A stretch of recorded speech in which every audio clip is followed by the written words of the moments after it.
Hi hello అందరికీ నమస్కారం. నేను మీ భాస్కర్. ఛానల్కి స్వాగతం. ఎస్ఎస్ రాజమౌళి సినిమా నుంచి ఒక సాంగ్ రిలీజ్ చేయడం జరిగింది. అది కూడా అసలు జనాలకు ఎటువంటి ఇన్ఫర్మేషన్ లేకుండా చాలామంది అసలు ఎస్ఎస్ రాజమౌళి మూవీయేనా లేకపోతే వేరే ఏదైనా ప్రైవేట్ సాంగ్ కావాలని వ్యూవర్షిప్ కోసం చేస్తారని చెప్పి ఎంతోమంది క్వశ్చన్స్ అనమాట. కానీ ఫైనల్గా ఏంటంటే ఇది ఖచ్చితంగా వాళ్ళ తరఫు నుంచే రిలీజ్ అయిన సాంగ్. అసలు ఏంటి ఇంత ఆశ్చర్యంగా రిలీజ్ చేయడం అంటే ఇది ఒక బిజినెస్ స్ట్రాటజీ అని చెప్పొచ్చు. దీనికి కారణం ఏంటంటే ఎప్పుడు రాజమౌళి సినిమా టైటిల్ పెట్టినా సరే జనాలకి క్యాచ్గా యాప్ట్గా ఉండేదన్నమాట. కానీ ఫర్ ది ఫస్ట్ టైం అని చెప్పొచ్చు RRR తర్వాత అసలు ఇంత విచిత్రమైన టైటిల్ అంటే ఇదే అనమాట, గ్లోబల్ ట్రోటర్ అనమాట.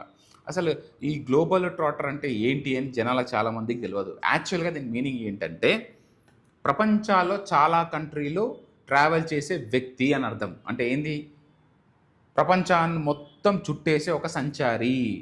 దేనికోసం తిరుగుతున్నాడు ఏందనేది సినిమాలో చూసి చెప్పాలి. సో ఇది దీని కాన్సెప్ట్ అనమాట. అంతేకాకుండా మహేష్ బాబు మెడలో ఒక నంది, ఒక డమరుగం, అదేవిధంగా త్రిశూలం, శివుడి నామాలు, ఇది ఒక లాకెట్ వేయడం ఉంది. అంటే ఏంటి, ఖచ్చితంగా మన హిందుత్వం కావచ్చు లేకపోతే మన సనాతన ధర్మం కావచ్చు, మన దగ్గర ఏదైతే స్టోరీలు ఉన్నాయో అందులో నుంచి ఏదన్నా ఒక అంశాన్ని ఇన్స్పైర్ అయ్యి తిని ఈ సినిమా తీస్తున్నాడా అని చెప్పి అనుమానం ఎందుకు, అదే కరెక్ట్ కూడా. ఫైనల్గా సినిమా రిలీజ్ అయిన తర్వాతనే తెలుస్తుంది. సో ఈ లోపల ఎప్పుడైనా సరే ఒకటి గుర్తుపెట్టుకోండి, సినిమాకి సంబంధించి ఏదో ఒక సాంగ్లో సినిమా స్టోరీ చెప్పడం జరుగుతుంది. అన్నీ కాకపోయినా కొన్ని అనమాట. రాజమౌళి సినిమాలో స్పెషల్గా అనమాట క్యారెక్టర్ కావచ్చు లేకపోతే దాన్ని మొత్తం డిఫైన్ చేయడానికి ఒక సాంగ్ వాడతారు. ఈ సాంగ్ కూడా సినిమా స్టోరీ మొత్తం రివీల్ చేసేలా ఉంది అని నాకు అనిపించింది. ఒక్కసారి ఈ సాంగ్ని డీకోడ్ చేయడానికి ట్రై చేద్దాం మనం. Okay, let's friends watch. కాలానే శాసిస్తూ ప్రతిరోజు పరుగేలే, కాలాన్ని శాసిస్తూ ప్రతిరోజు పరిగెలే అంటే కాలాన్ని శాసిస్తూ ప్రతిరోజు పరిగెలే అంటే అసలు టైంని మనం ఏమైనా శాసించగలమా? కాల్ అంటే శివుడు, టైం అనమాట. అసలు టైంని మనము డిఫైన్ చేయలేము. వై? బికాస్ కాలాన్ని ఎవడు ఆపలేడు, సాక్షాత్తు దేవుడు కూడా ఆపలేడు అనమాట. దాని టైం అది చూసుకుంటూ వెళ్ళిపోతూనే ఉంటుంది. ఇక్కడ చూస్తేనేమో కాలాన్ని శాసిస్తూ ప్రతిరోజు పరుగులంట. కాలాన్ని శాసించినప్పుడు ప్రతిరోజు ఎందుకు పరిగెట్టాలి? అసలు డిఫరెంట్గా ఉంది కదా. వేగాన్నే శ్వాసిస్తూ వెనుగాలై తిరిగేలే, వేగాన్నే శ్వాసగా పీల్చుకుంటూ ప్రతిరోజు తిరుగుతున్నాడ. అంటే ఏంటి అంటే అంత ఫాస్ట్గా తిరుగుతున్నాడు.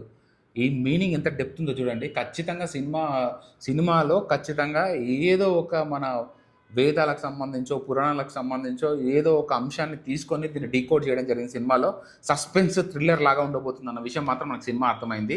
ఇది 1 part చూస్తాడా లేకపోతే 2 part తీస్తాడో తెలియదు. ఖండాలే దాటేస్తూ ఖగరాజై వాలే, ఖండాలే దాటేస్తూ ఖగరాజై వాలే అంటే ఖండాలు అంటే ఏంది? కాంటినెంట్స్ అసలు దేశాలు కూడా కాదు, కాంటినెంట్సే మొత్తం దాటేస్తూ ఖగరాజై వాలిందంటే ఖగరాజ్ అంటే ఏదో తెలుసా? గరుడ పక్షి. గరుడుత్మంతుడుకున్నంత వేగం ఎవరికి ఉండదనమాట. అలాంటి గరుడ్పంతుడిలాగా వెళ్ళిపోతున్నాడు. ఏ ఖండం మీద పడితే ఆ ఖండం మీద వాలిపోతున్నాడు. మరి దేనికోసం?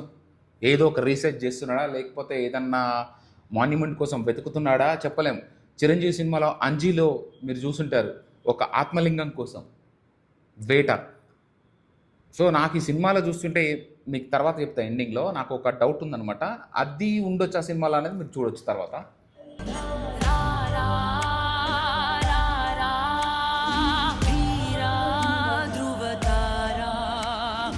రారా రారా ధీరా ధృవతార అంటే మీ అందరూ తెలుసు. అంటే ఆయన ధీరునిలాగా ఒక మునగాటిలాగా పోగొట్టుండనమాట. ధృవతార అంటే మీ అందరికీ తెలిసిందే, ఎక్కడో ఉన్న ఒక నక్షత్రం, అసలు చాలా ఫేమస్ నక్షత్రం అనమాట, ఎంతో ప్రెస్టీజియస్ అనమాట. అలాంటి ఒక ధృవతారలాగా తిరుగుతున్నాడు అని చెప్పి హీరోని క్యారెక్టరైజేషన్ని పెంచడం అనమాట.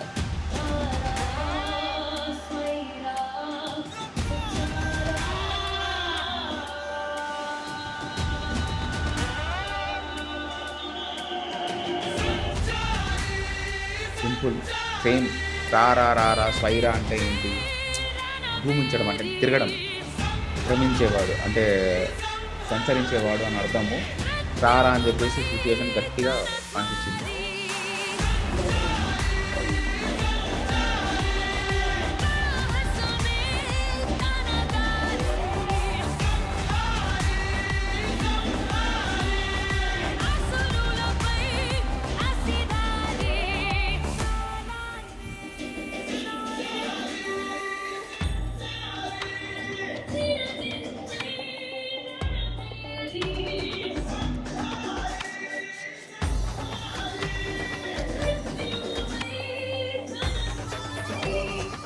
ఇలా చూసినట్టయితే ఒక గ్లోబ్ వచ్చేసి మొత్తం ఊగిపోతుందన్నమాట. అంటే ఇది ప్రపంచాన్ని మనోడు కాపాడబోతున్నాడా అనేది సింబాలిక్ లాగా. అదేవిధంగా రణధీరుడు అన్నట్టు చెప్తున్నారంటే మృత్యువుపైనే స్వారీ చేసేవాడు అని చెప్తున్నారంటే ఏదో ఒక దాని మీద ప్రాణాలకు తెగించి స్వారీ చేస్తున్నాడు. మృత్యుపై స్వారీ అంటే మీ అందరికీ తెలుసు.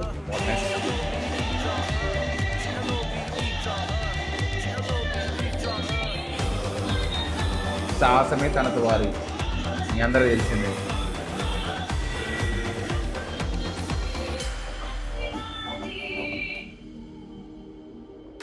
ఇది షాకింగ్ ఏంటంటే తను అసురులపై సంహారం చేస్తున్నాడు అని చెప్తున్నాడు. అసురులపై తన దారి అని అంటే నాకు అదే అర్థం కాదు.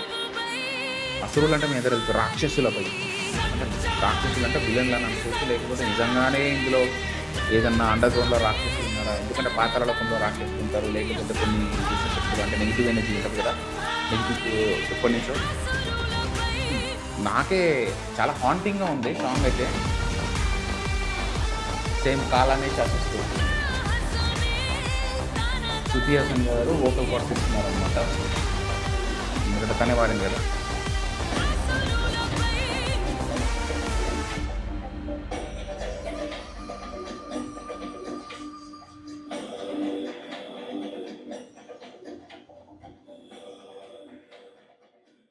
ఈ సాంగ్ ఎందుకు వేసారంటే ఒక ఈవెంట్ ఉందన్నమాట. ఆ ఈవెంట్ చేస్తున్నాం కాబట్టి ఆ ఈవెంట్ సందర్భంగా ఈ సాంగ్ రిలీజ్ చేసినట్టుగా అనిపిస్తుంది మనకి. Global trotter event on 15th అనమాట. 6 PM స్టార్ట్ అవుతుంది. జియో స్టార్లో లైవ్గా చూడొచ్చు మనం, అది స్ట్రీమ్ అవుతుంది అనమాట. సో దీనికోసమే సాంగ్ రిలీజ్ చేయడం జరిగింది. సింపుల్గా సినిమా మొత్తం ఏంటంటే, సినిమా మొత్తం మీరు చూస్తుంటే అడ్వెంచరస్ మూవీ. ఒక ఇండియానా జోన్స్ అంటారా, లేకపోతే ఏదైనా కావచ్చు. అందులో స్కల్స్ కోసం ఎట్లయితే వేటాడతారో మరి ఇందులో ఎట్లుంటుందో నాకైతే అదే కనిపిస్తుంది. అంజి సినిమానే నా మైండ్లో మెదులుతూ ఉందన్నమాట. సో మహేష్ బాబుని ఎట్లా ప్రజెంట్ చేయబోతున్నారు, అసలు దేని గురించి ఫైట్, మన పురాణాలలో కావచ్చు, లేకపోతే మన సోకాల్డ్ స్టోరీస్లో కావచ్చు, మనకు సంబంధించి చాలా ఉంటాయండి. ఇప్పుడు కర్ణుని కవచ కుండలాలు, ఇంద్రుడు పైకి తీసుకెళ్లకుండా కిందనే ఎక్కడ పెట్టి వెళ్ళాడు, ఎక్కడ పెట్టాడో తెలియదు అని చెప్పేసి కోనార్క్ టెంపుల్ అని చాలా మాట్లాడుతుంటారు. ఎందుకంటే అక్కడ గ్రావిటీ తోటి పైన దేవుడు ఉండేవాడు, కింద ఉండకూడదు, కింద భూమి మీద ఆనకుండా, ఇలాంటి పాసిబిలిటీ కోనార్క్ టెంపుల్లో ఉంది. అంతేకాకుండా అక్కడి నుంచి డైరెక్షన్కి సంబంధించి ఏదో రకరకాల ఒక మిస్టీరియస్ ఉంటుంది అనమాట. అంతేకాకుండా ఇంకా చాలా అనమాట. మన హిందూ ధర్మాలు కావచ్చు, లేకపోతే కొన్ని మిస్టీరియస్ ఆబ్జెక్ట్స్ కావచ్చు, లేకపోతే ఆత్మలింగం భూమి మీదనే ఎక్కడో ఉండిపోయిందని చెప్పి అంజి సినిమాలు కావచ్చు, ఇలాంటివి చాలా ఉన్నాయన్నమాట. అంతెందుకు శమంతకమని మీకు ఐడియా ఉంటుంది, శ్రీకృష్ణుడు శమంతకమని సత్రాజిత్ దగ్గరికి నుంచి తీసుకొచ్చింది. అలాంటివి కాకుండా ఇంకా చాలా ఉన్నాయన్నమాట. మన పురాణాలు, మహాభారతం తీసుకున్నా సరే, రామాయణం తీసుకున్నా, ఇవన్నీ. అందుకు అశ్వత్థామ గురించి మీరు ఐడియా ఉంటుంది. ఒక మిస్టీరియస్ క్యారెక్టర్ అనమాట.